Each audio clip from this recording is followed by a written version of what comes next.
আজ থেকে ঠিক ৭৩ বছর আগে ২৯শে মে ১৯৫৩ সাল এভারেস্টের চূড়ায় দুটো মানুষ দাঁড়িয়ে এডমন্ড হিলারি আর তেনজিং নোরগে। বিশ্ব তখন জানে না, রেডিওতে খবর আসেনি, সোশ্যাল মিডিয়া নেই, দুটো মানুষ বড় পার ইতিহাস। আজ সেই তারিখ, একই তারিখ ২৯শে মে ২০২৬। দিল্লিতে তাপমাত্রা ফিল লাইক 48 ডিগ্রি সেন্টিগ্রেড। ভারতের নেট এফডিআই মাত্র $3 বিলিয়ন নেমে এসেছে। আর পশ্চিমবঙ্গের শিশু বিবাহের হার দেশে সর্বোচ্চ। আর জাতিসংঘের দুজন ভারতীয় শান্তিরক্ষীকে মরণোত্তর পদক দিচ্ছে ঠিক আজকের দিনে, কারণ ২৯শে মে হলো ইউএন পিসকিপার্স ডে। এই 14টা তথ্য, এগুলো শুধু এমসিকিউ নয়, এগুলো আজকের পৃথিবীর ছবি। চলুন একসাথে পড়ি, গল্পের মতো করে পড়ি। Welcome to the civil fusion. প্রথম প্রশ্ন আমাদের আজকের, হরমুজ প্রণালী কোন দুটি দেশের মধ্যে অবস্থিত? উত্তর হবে ওমান এবং ইরান। এটা অনেকবারই আমরা আলোচনা করেছি, খুব ইম্পর্ট্যান্ট কোশ্চেন এবছরের জন্য। তো বিশ্বের মোট পেট্রোলিয়ামের 20 থেকে 25% রপ্তানি হয় এখান থেকে, তোমরা জানো। এই হরমুজ প্রণালীর মধ্য দিয়ে জেসিপিওএ যে অ্যাক্ট চুক্তি ছিল 2015, সেটা স্বাক্ষরিত হয়েছিল P5 গোষ্ঠী কর্তৃক ইরানের সাথে। আমেরিকা 2018 সালে এখান থেকে বেরিয়ে গেছিল ট্রাম্পের প্রথম মেয়াদে। কুয়েতের একটি মার্কিন ঘাঁটিতে ইরানপন্থী ড্রোন হামলা করেছে। এরপরে দুপক্ষ এখন একটি ড্রাফট MOU নিয়ে আলোচনা করছে। 60 দিনের নেগোশিয়েটিং উইন্ডো বাড়ানো হচ্ছে। পারমাণবিক কার্যক্রম সংকুচিত করার বিনিময়ে অর্থনৈতিক সুবিধার কথা উঠে এসছে। পরবর্তী প্রশ্ন, ভারতের বিদেশি বিনিয়োগ আসছে কিন্তু বেরিয়েও যাচ্ছে। 2025-26 সালে নেট এফডিআই মাত্র $3 বিলিয়ন। এটা 2006-07 সালের পক্ষে সর্বনিম্ন। ভারতের এফডিআই নীতি কোন বিভাগ পরিচালনা করে? ও প্রশ্ন। উত্তর হবে DPIIT, department of promotion and industry and internal trade. Department of promotion of industry and internal trade. এইগুলো কিছু মনে রাখবে।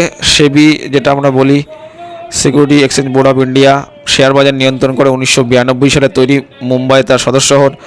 RBI, reserve bank of India, banking ও মুদ্রানীতি। 1935 সালে প্রতিষ্ঠিত, মুম্বাইয়ে তার সদর শহর। তোমার RBIয়ের তোমার মেন ব্রাঞ্চ হচ্ছে তোমার মুম্বাইয়ে। ফেমা অ্যাক্ট FEMA 1999, বিদেশি বিনিয়োগের প্রধান আইন এটা।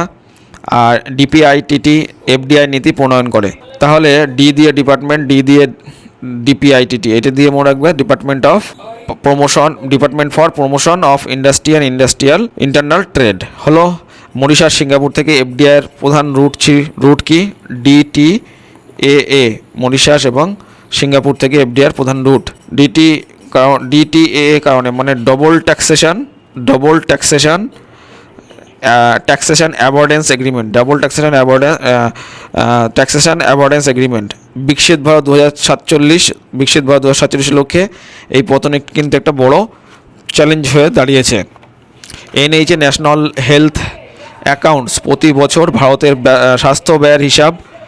NHA এস্টিমেট 2022-23 অনুযায়ী কোন রাজ্য সর্বোচ্চ মোট সরকারি স্বাস্থ্য ব্যয় দেখিয়েছে?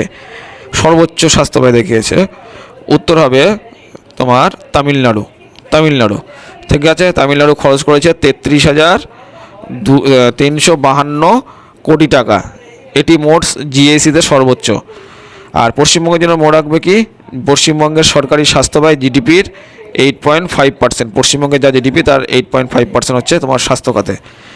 আর সর্বোচ্চ পার ক্যাপিটা ব্যয় পুদুচেরিতে হয়। পুদুচেরি সর্বোচ্চ পার ক্যাপিটা 10,675 টাকা।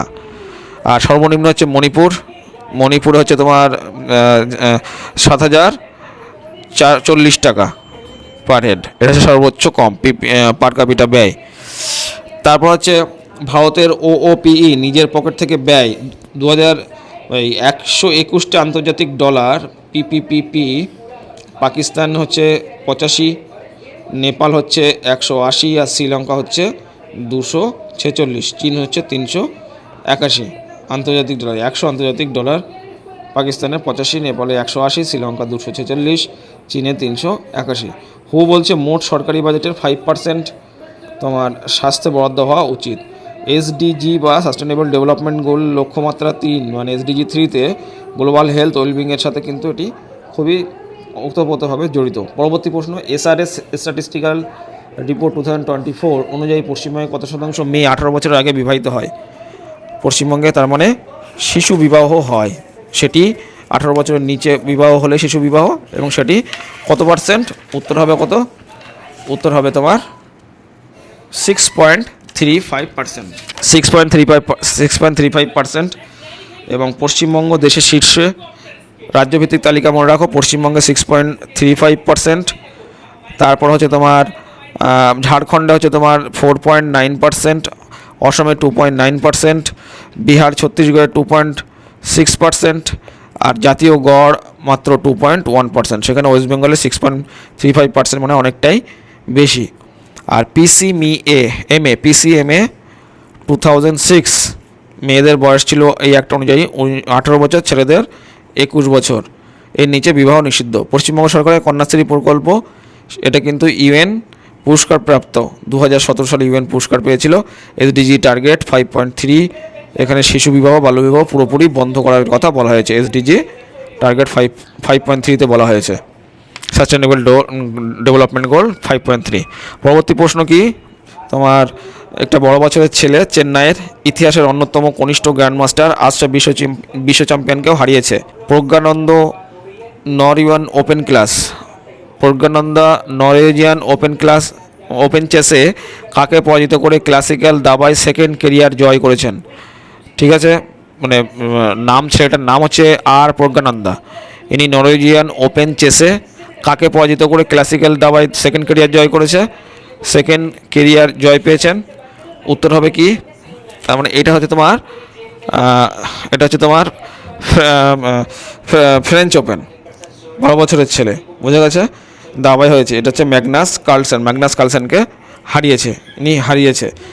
আর মানে চেন্নাইয়ের দাবারু তোমার যার কথা বলছে প্রজ্ঞানন্দা, হচ্ছে তামিলনাড়ুর তোমার দাবারু। 2017 সালে মাত্র 12 বছর বয়সে গ্র্যান্ডমাস্টার হয়েছিল। আর ফাইডের সদস্য দত্ত লুসান, সুইজারল্যান্ড। এটা কিন্তু আমরা চেসের সম্পর্কে যুক্ত, অনেক আগেই বলেছি, যেমন আমাদের বিসিসিআই তোমার ক্রিকেটের সাথে যুক্ত, ফিফা ফুটবলের সাথে যুক্ত, ফাইড হচ্ছে চেসের সাথে যুক্ত। এর সদর দপ্তর হচ্ছে লুসান, সুইজারল্যান্ডে। ফ্রেঞ্চ ওপেন 2026 আপডেট কি? বিশ্বের 1 নম্বর খেলোয়াড় জেননিক সিনার, ইনি হলেন তোমার বিশ্বের 1 নম্বর খেলোয়াড়। দ্বিতীয় রাউন্ডে হেরে গেছেন। ফ্রেঞ্চ ওপেন রোলান্স গ্যারো, যেটা প্যারিসে হয়, একমাত্র ক্লে কোর্ট গ্র্যান্ড স্ল্যাম হয় এটা। তাহলে খুব ভালোভাবে মনে রাখবে, দুটো পয়েন্ট এখানে বলেছি, একটা ফ্রেঞ্চ ওপেন আর একটা প্রজ্ঞানন্দ চেস নিয়ে বলেছি।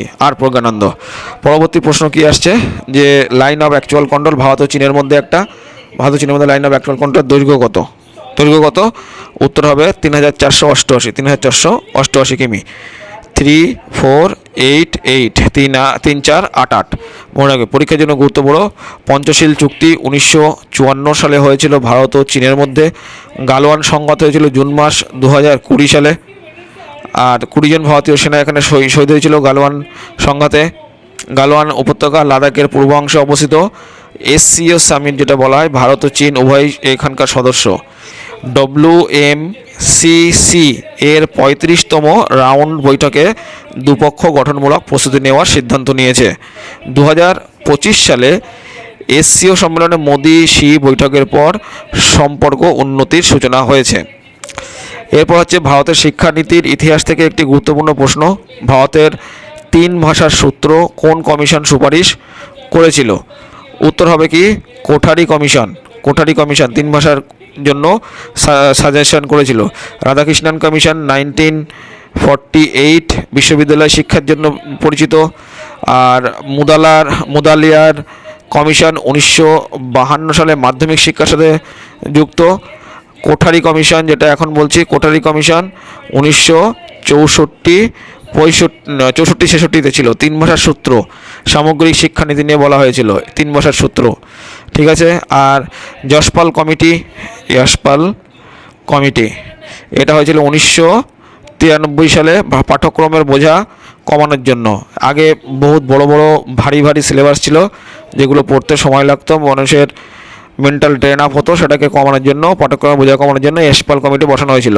অন্যান্য গুরুত্বপূর্ণ তথ্যের মধ্যে সিবিএসই যদি আমরা বলি, এটা প্রতিষ্ঠা হয়েছিল 1952 সালে নিউ দিল্লি সদর দপ্তর। আর আর্টিকেল 350A আর্টিকেল 350 মাতৃভাষা প্রাথমিক শিক্ষা সংবিধান নির্দেশ করে। আর ন্যাশনাল এডুকেশন পলিসি NEP 2020 3 ভাষার সূত্র কথা বলা হয়েছে, আর বহুভাষিক শিক্ষায় জোর দেওয়া হয়েছে।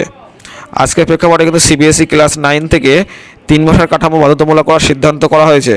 দক্ষিণ ভারতে কিন্তু এর বিরোধিতার মুখে পড়েছে। পরবর্তী প্রশ্ন কি? আজকের দিনে দিল্লিতে বায়ু তাপমাত্রা 41.1 ডিগ্রি সেন্টিগ্রেড, তো কিন্তু ফিল লাইক 48 ডিগ্রি সেন্টিগ্রেড।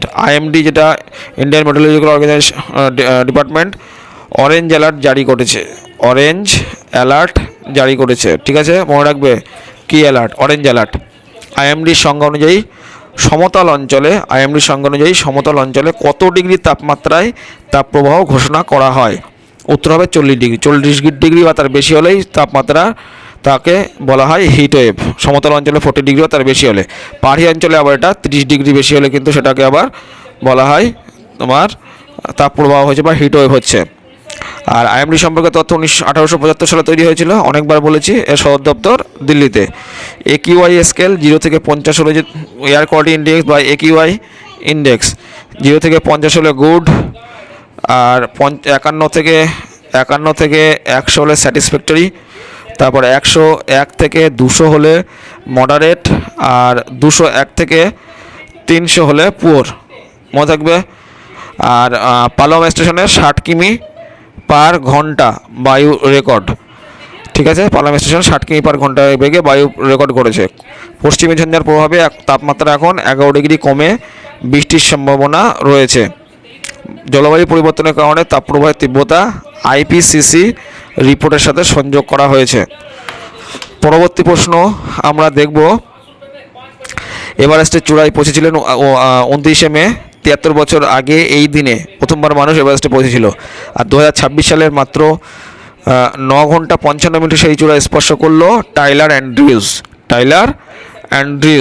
মনে থাকবে, টাইলার অ্যান্ড্রিউজ, এটা হচ্ছে কারেন্ট অ্যাফেয়ার্স। টাইলার অ্যান্ড্রিউজ ইনি মাত্র 9 ঘন্টা 55 মিনিটে সেই চূড়ায় স্পর্শ করলো। মাউন্ট এভারেস্ট প্রথম কে এবং কবে আরোহণ করেছিলেন? উত্তর হবে স্যার এডমন্ড হিলারিয়ান তেনজিং নোরগে। এখনও এনাদের এতে স্মৃতিতে দার্জিলিংয়ে অনেক স্পট আছে দেখার মতো। তো রেইনহোল্ড মেসনার ইনি মে 1978 এই সালে আরোহণ করেছিলেন। আর তোমার হিলারিয়ান তেনজিং 1953 সালে মনে থাকবে প্রথম আরোহণ করেছিলেন। তারপর জুনকো টাবেই হয়েছিল কবে? জুনকো টাবেই হয়েছিল 1975, প্রথম মহিলা আরোহণকারী বলা হয়। তারপর হচ্ছে তোমার রেইনহোল্ড মেসনার অক্সিজেন ছাড়া প্রথম আরোহণ করেছিলেন 1978 সালে, রেইনহোল্ড মেসনার। আর জর্জ ম্যালোরি 1924 সালে তোমার আরোহণ করেছিলেন এবং নিখোঁজও হয়ে যান সেই সময়, আরোহণ সন্দেহজনক ছিল। এভারেস্ট সম্পর্কে কটা তথ্য জেনে নাও। 8848 তোমার 86 মিটার, 88.86 মিটার সর্বশেষ সার্ভে অনুযায়ী 2020 অনুযায়ী। কারণ এটা যেহেতু এখনও ফরমেশন হচ্ছে এভারেস্টের, কিন্তু বাড়তে থাকছে 8848.86, ওই জন্য সার্ভে করা হয়। 2020 সালের সার্ভেতে এইটা দাঁড়িয়েছে। তো এখন এই পয়েন্টের জিনিসটাও কিন্তু মনে রাখতে হবে। নেপালের সাগরমাথা অবস্থিত, তিব্বতে চোমাংলুমা অবস্থিত। নেপালের সাগরমাথা, তিব্বতে চোমোলুংমা অবস্থিত। পুরুষ স্পিড রেকর্ড লাকপা গেলু শেরপা 2003 সালে 10 ঘন্টা 55 মিনিটে কভার করেছে। 10 ঘন্টা 56 মিনিট পুরুষ স্পিড রেকর্ড লাকপা গেলু শেরপা। আর মহিলা স্পিড রেকর্ড ফুঞ্জো ঝিংমো লামা 14 ঘন্টা 31 মিনিটে 2024 সালে ইনি উঠেছিলেন। পরবর্তী হচ্ছে কোস্টগার্ড এবং ATS যৌথ অভিযানে 1150 কোটিরও বেশি মূল্যের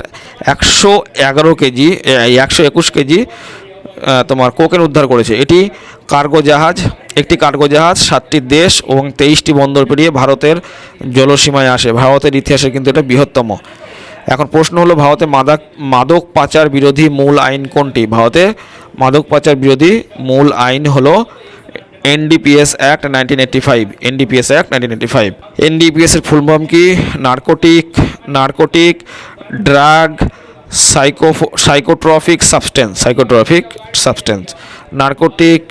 narcotic drugs and psychotropic substance, NDPS act 1985।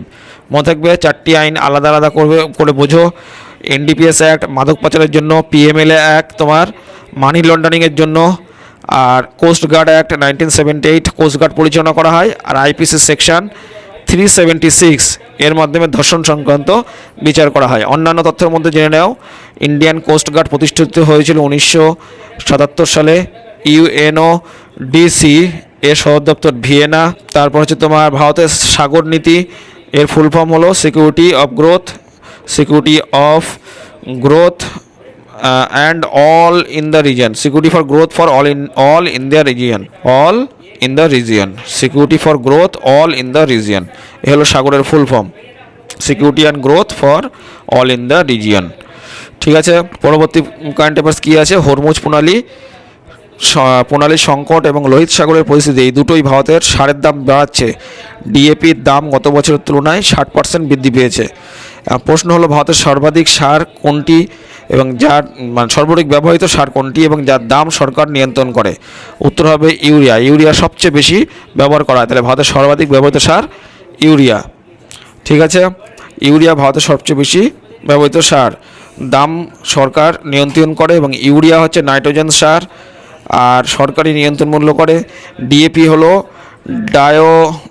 ডায়ামোমিনাম phosphate, DAP হচ্ছে ডায়ামোমিনাম ফসফেট, আর এটা বাজার মূল্য দেখে। এবং MOP মিউরিয়েট পটাশ যেটা বলে, মিউরিয়েট পটাশ বলা হয়।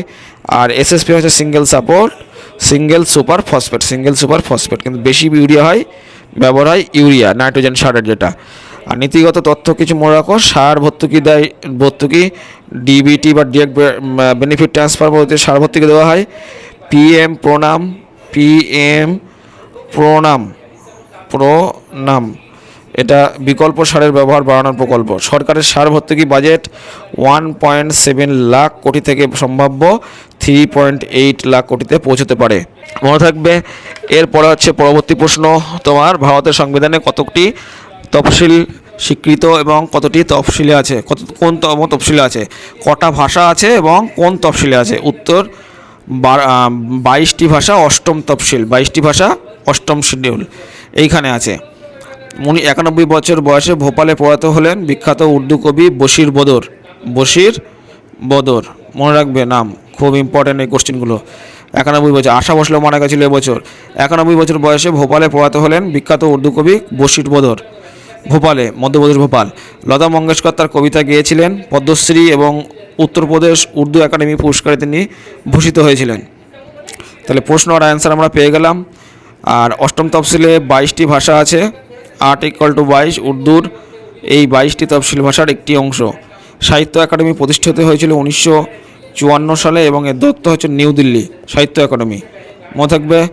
আর প্রধান উর্দু সাহিত্যিক কে ছিলেন? লখনৌ, ভোপাল, দিল্লি, হায়দ্রাবাদ, এই সমস্ত হলো উর্দু সাহিত্যের কেন্দ্র, লখনৌ, ভোপাল, দিল্লি, হায়দ্রাবাদ। পরবর্তী প্রশ্ন 13 নম্বর, যেটা আজ 29শে মে শুধু এভারেস্ট জয়ের বার্ষিকী নয়, আজ ইন্টারন্যাশনাল ডে অফ UN পিসকিপার্স বলা হয়, ইন্টারন্যাশনাল ডে অফ UN পিসকিপার্স। তাহলে প্রশ্নটা হবে কি, প্রতি বছর ইন্টারন্যাশনাল পিসকিপার্স ডে কবে পালিত হয়? উত্তর হবে মে 29। 29শে মে এভারেস্ট দিবস প্লাস UN পিসকিপার্স দিবস, দুটো ঐতিহাসিক ঘটনা একই দিনে। ড্যাগ হ্যামার্স জোট সম্পর্কে জাতিসংঘের দ্বিতীয় মহাসচিব তিনি 1961 সালে বিমান দুর্ঘটনায় মৃত হয়েছিলেন, ড্যাগ হ্যামারজক। আর ভারত ও UN শান্তিরক্ষার মধ্যে, ভারত বিশ্বের সর্বোচ্চ শান্তিরক্ষী প্রেরণাকারী দেশ এর মধ্যে একটি এবং UN চার্টার এর চ্যাপ্টার 6 এবং 7 এর আওতায় পরিচালিত। এবার আমাদের লাস্ট প্রশ্ন যেটা, সেই সম্পর্কে যেন AI বিশ্বে এখন অনেক বড় খেলোয়াড়, OpenAI, গুগল, ডিপমাইন্ড এবং অ্যানথ্রোপিক এর এই কয়টি খুব গুরুত্বপূর্ণ কোম্পানি। তার মধ্যে অ্যানথ্রোপিকের সর্বশেষ মূল্যায়ন পৌঁছেছে $862 বিলিয়ন ডলারে পৌঁছে গেছে। 2024 সালে চালু হওয়া ভারতীয় জাতীয় AI নীতির নাম কি? উত্তর হবে ইন্ডিয়া AI মিশন, এবং 10,372 কোটি টাকা এই মিশনে দেওয়া হচ্ছে, বরাদ্দ করা হচ্ছে। তাহলে এখানে আর কটা প্রশ্ন মনে রেখে দাও। এআই মিশনে 10,372 কোটি টাকা দেওয়া হচ্ছে। এবং ন্যাসকম ভারতের আইটি শিল্পের শীর্ষ সংগঠন বলা হয়, NASSCOM Nasscom. Digital India corporation AI পরিকাঠামো উন্নয়নে পরিচালিত হয়। আর ইন্ডিয়া সেমিকন্ডাক্টর মিশনের সাথে এআইয়ের উন্নয়নের কিন্তু সংযোগ খুব গুরুত্বপূর্ণ। তাহলে খুব বেশ কতগুলো গুরুত্বপূর্ণ এমসিকিউ পড়লাম, কারেন্ট অ্যাফেয়ার্স পড়লাম, তার রেসপেক্টে কিছু জিকেও পড়লাম, যেগুলো এক্সাম পয়েন্ট অফ ভিউ থেকে খুব ইম্পর্ট্যান্ট। তাহলে এক নিঃশ্বাসে আমরা ঝালাই করে নিই। 1 নম্বর কোশ্চেন, হরমুজ, ওমান ও ইরান এফডিআই নীতি নিয়ে ডিপিআইটিটি, তামিলনাড়ু সর্বোচ্চ জিএসি, 3 নম্বর সর্বোচ্চ জিএসি তামিলনাড়ু। ডব্লিউবি শিশু বিবাহ 6.35%।